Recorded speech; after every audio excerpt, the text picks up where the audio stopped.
بحر اسكندرية من قدام ميدان المنشية. وكلنا عارفين ميدان المنشية في الاسكندرية، وهقول لكم على سبب تسمية ميدان المنشية بالمنشية.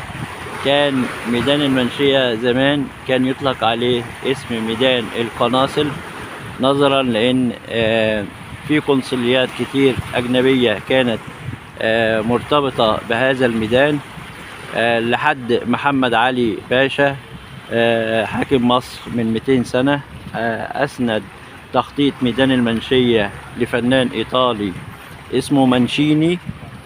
هذا الفنان الإيطالي مانشيني أعاد بناء تخطيط ميدان المنشية، وتم وضع تمثال محمد علي باشا حاكم مصر منذ 200 عام في ميدان المنشية. ومن هنا أطلق على ميدان المنشية هذا اللقب الموجود حاليا نسبة إلى الفنان الإيطالي مانشيني. وأجواء رائعة، والبحر الإسكندرية بحر ينسي الهموم وينسي أي حزن عندك وأي مشاكل. وأي حد عنده هم أو حزن بيقعد قدام مياه بحر أو مياه نهر فبينسى همومه وحزنه، زي ما قال الإمام الشافعي رحمة الله عليه.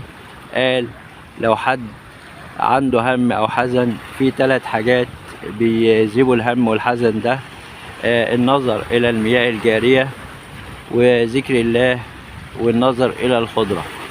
ففعلا أي إنسان بيقعد قدام فيو رائع زي البحر أو مياه النيل فبيقعد يتفكر في خلق الله، ويقعد يتفكر